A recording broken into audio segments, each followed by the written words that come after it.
Welcome to POSTCAST. We left the hotel tonight, Ron. I thought to myself, all right, three tough ones. Team's ready for a win. Let's go see if we can get it. We get the news Carmelo and Amari's out.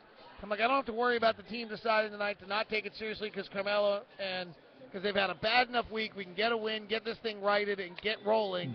These guys have fought all year. And then we got this. This is really uncharacteristic to the basketball team we've watched all year. But I would say I'm going to put this one on a more discouraging than even the Houston loss.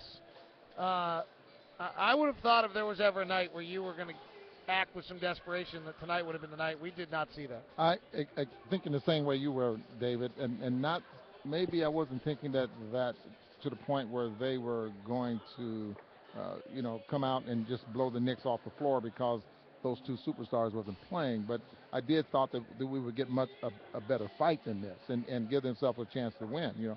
Talking to the coach before the basketball game, was this an opportunity? And he thought it could be an opportunity if the guys come out and play hard. And we could see in that first quarter that the way the Knicks were handling the Jazz in that center pick and roll, Al Jefferson was a little slow, and they just couldn't handle it. You could just see the possibility that they were pretty much tired. Well, the disappointing thing here, obviously, is this road trip, and your next road swing is Oklahoma City. That doesn't. Then your next three road swing is the Texas three-step. That's not going to be easy.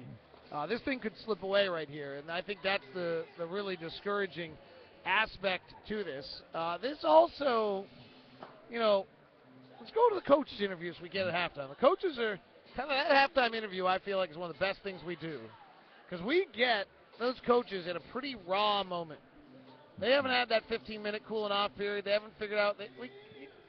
You hopefully, if we ask good enough questions, you get answers. And it's so interesting to me that the word tough, we're not tough enough, has come out of these coaches almost every night now for a while.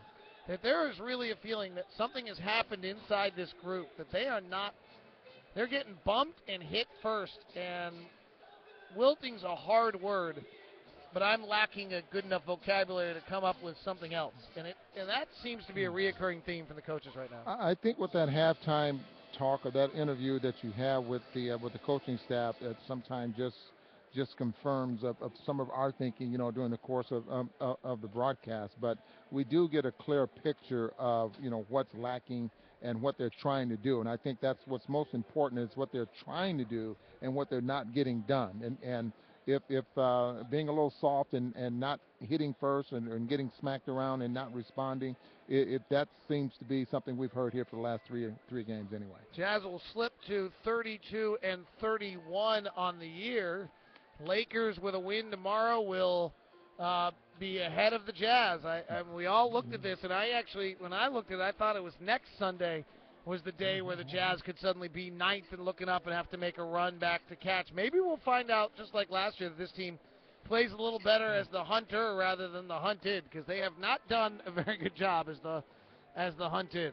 Well, the Jazz right now 32-31. This time last year, before the ball game started, they were 32-30, and they grind a few ball games out at the end of the season, to make the playoffs, and they did get a little help. Hopefully the Jazz can get a little help here from some other teams and at least make a fight out of it, come down to the wire on whether or not they're going to make the playoffs or not. But, you just don't want to all of a sudden lose focus, lose the fight, and you're out of it before the season's over with. All right, now there's a bunch of questions people are asking. I'm trying to figure out what they are, and I often try to fire them at you kind of with the thought of thinking to myself what they are. So is there another change? I mean, there was the Damari Carroll, there was the Earl Watson from a... Is there something? I mean, Ty's got to try to avoid becoming the coach who's making a change every 3 games. And the ball bounced your way 1 or 2 times on this trip. You got some wins. So, but is there? I mean, that's the easy question. Is there another change? Well, I think what we might see here, David, is that he's experimented. I think, especially since Mo Williams has been back.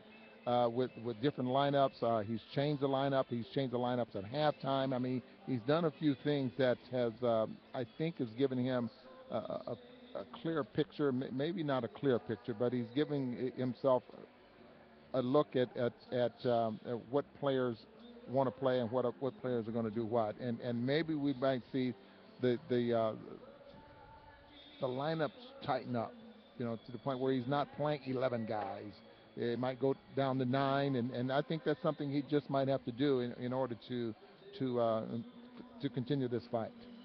Yeah, the trick for a coach here, kind of a side note, is you make an adjustment, then you make another adjustment, then you make another adjustment, then you make another adjustment, then you make your core is here, and Right. you've gone way, way, way, way from it. I mean, it's no different than business or whatever else you're doing. If you make a change, you got to make sure you go back to your core of what you really believe and who you think you are before you make the next change. And you got to be careful you're not getting too far away.